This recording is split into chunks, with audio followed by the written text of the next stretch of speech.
আল্লাহ তাআলার কিতাব অনুযায়ী আল্লাহ তাআলার কাছে 12 মাসের মধ্যে 4টা মাস সম্মানিত।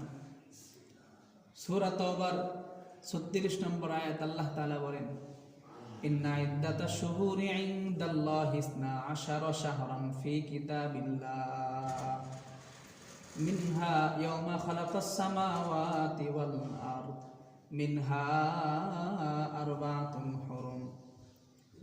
আল্লাহ তাআলা যেই দিন আসমান এবং জমিন সৃষ্টি করেছেন সেই দিন থেকেই আল্লাহ তাআলার কিতাব অনুযায়ী আল্লাহ তাআলার কাছে মাসের সংখ্যা হচ্ছে 12টা। 12 মাসে 1 বছর। আল্লাহ তাআলা বলেন মিনহা আরবাতুন হুরুম, এই 12 মাসের মধ্য থেকে 4টা মাস সম্মানিত। এই আয়াতের ব্যাখ্যায় হাদিসের মধ্যে বলা হয়েছে, হাদিসের বর্ণনাকারী সাহাবী হযরত আবু বকর রাদিয়াল্লাহু আনহু তিনি বলেন, قال رسول الله صلى الله عليه وسلم الزمان قد استدار كهيئته يوم خلق السماوات والارض। সময় এটা প্রত্যাবর্তন করতেছে, ঘুরতেছে। আল্লাহ তাআলা যেই দিন সময়কে সৃষ্টি করেছিলেন সেই দিনের ন্যায় সময় আবার পুনরায় চলে আসতেছে। as-sanatu 12 শাহরান, নবী বলেন 1 বছরে 12টা মাস। মিনহা আরবাতুন হুরুম, এই 12 মাসের মধ্য থেকে 4টা মাস হচ্ছে সম্মানিত। সালাসাতুন মুতাওয়ালিয়াত, 3 মাস হচ্ছে ধারাবাহিক মাস। যুলকাদা ওয়া যুলহিজ্জা ওয়াল মুহররম, 1 নাম্বার জিলকদ মাস, 2 নাম্বার জিলহজ মাস, 3 নাম্বার মুহররম মাস।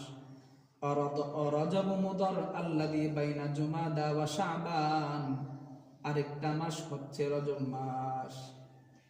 তাহলে আল্লাহ তাআলার কাছে 12 মাসের মধ্য থেকে এই 4টা মাস খুবই সম্মানিত, জিলকদ, জিলহজ, মুহররম এবং রজব।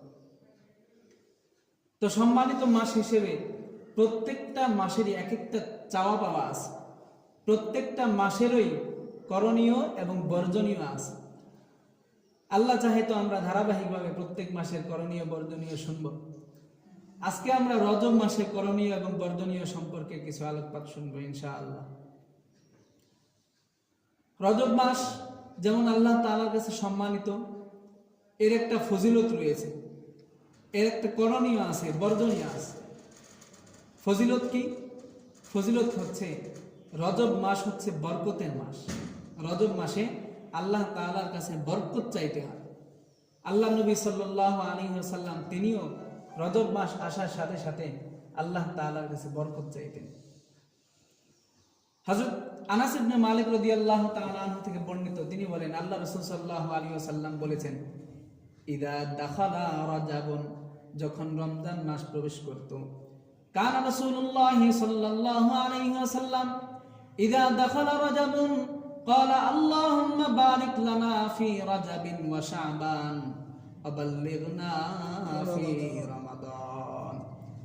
আনাস ইবনে মালিক রাদিয়াল্লাহু তাআলা আনহু বলেন, যখন রজব মাস চলে আসতো, আল্লাহ নবী, বিশ্ব নবী রাহমাতুল লিল আলামিন, তখন তিনি দোয়া করতেন, আল্লাহুম্মা বারিক লানা ফি রাজাবিন ওয়া শাবান, হে আল্লাহ আপনি আমাদেরকে রজব এবং শাবান মাসে বরকত দান করেন, আবাল্লিগনা ফি রমাদান, এবং আপনি আমাদেরকে রমজান মাস পর্যন্ত পৌঁছায় দেন। আল্লাহ নবী সাল্লাল্লাহু আলাইহি ওয়াসাল্লাম দোয়া করতেন, বরকতের দোয়া। এই জন্য বোঝা যায় রজব মাস এটা বরকতের মাস। এমনিতেও আল্লাহ রাসূল সাল্লাল্লাহু আলাইহি ওয়াসাল্লাম সারা বছর ইবাদত করতেন, পাশাপাশি রজব মাস চলে আসার সাথে সাথে আল্লাহ রাসূলের অবস্থা পরিবর্তন হয়ে যেত। তিনি রমজান মাসের প্রস্তুতি হিসেবে মাজায় কোমর বেঁধে নামতেন যে এখন থেকে রমজানের প্রস্তুতি আমার শুরু করতে হবে, এখন থেকে রমজানের প্রস্তুতি শুরু করতে হবে।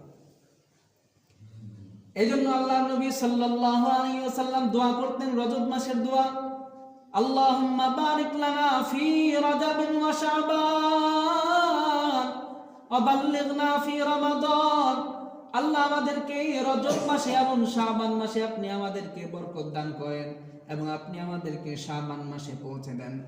রজব মাসের একটা করণীয় আছে, সেই করণীয় হচ্ছে বেশি বেশি রোজা রাখা। আল্লাহ নবী বিশ্ব নবী রাহমাতুল লিল আলামিন রজব মাসে বেশি বেশি রোজা রাখতেন। রজব মাসে এত বেশি রোজা রাখতেন, এত বেশি রোজা রাখতেন, সাহাবীরা বলতো আল্লাহ নবী যেই পরিমাণ রোজা রাখতে শুরু করেছেন হয়তো তিনি আর কোনো রোজার মধ্যে কোনো গ্যাপ দিবেন না। আল্লাহ রাসূল সাল্লাল্লাহু আলাইহি ওয়াসাল্লাম ইয়াসুমু লা ইফতিরু হাত্তা নাকুনা লা ইফতিরু। সাহাবায়ে কেরাম বলেন আমরা মনে করতাম নবী রোজার মধ্যে আর কোনো গ্যাপ দিবেন না। আবার কখনো নবী এই পরিমাণ রোজা গ্যাপ দিতেন, রোজা রাখতেন না। হাত্তা নাকুনা লা ইয়াসুম, সাহাবায়ে কেরাম বলতেন আমরা মনে করতাম নবী আর কখনো রোজা রাখবেন না। আল্লাহ রাসূল রজব মাসে রোজা রেখেছেন, আবার রোজা পরিত্যাগ করেছেন, রোজার মধ্যে গ্যাপ গ্যাপ দিয়ে তিনি রোজা রাখতেন। এই জন্য ওলামায়ে কেরাম বলেন রজব মাসে রোজা রাখতে হবে, যেন বাড়াবাড়িও না হয়ে যায়, যেন ছাড়াছাড়িও না হয়ে যায়। রজব মাসে যথাসাধ্য রোজা রাখা যায়। আল্লাহ তাআলা আমাদেরকে আমল করার তৌফিক দান করেন, সবাই পড়েন আমিন। সাহাবায়ে কেরামও তাদের জীবনে এই রজব মাসের খুবই গুরুত্ব দিতেন, রজব মাস নিয়ে তারা আগ্রহী ছিলেন। রজব মাস আসলে তাদের মধ্যে ইবাদতের স্পৃহা, ইবাদতের স্পিরিট বেড়ে যেত। ইবনে ওমর রাদিয়াল্লাহু তাআলা আন্না ইবনে ওমর কানা ইয়াসুমু আশহারাল হুরুম।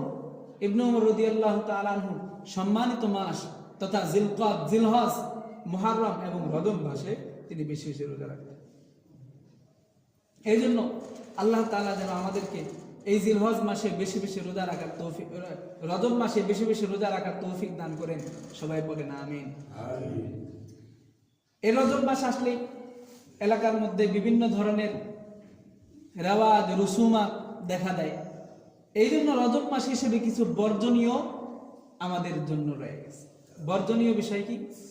বর্জনীয় বিষয় হচ্ছে এই রজব মাসকে কেন্দ্র করেই কোনো একটা দিন উপলক্ষ করে বিশেষ ধরনের খাবারের আয়োজন করা, এটা নিষেধ। সারা বছর ভালো খাবারের আয়োজন করব, কোনো অসুবিধা নেই, কিন্তু বিশেষ দিনকে কেন্দ্র করে, রজব মাসের বিশেষ দিনকে কেন্দ্র করেই শুধু ভালো খাবারের আয়োজন করা, এটা নিষেধ। সারা বছর খাবো কোনো সমস্যা নেই, কিন্তু বিশেষ কেন্দ্র করে খাবারের আয়োজন করা এটা উচিত হবে না।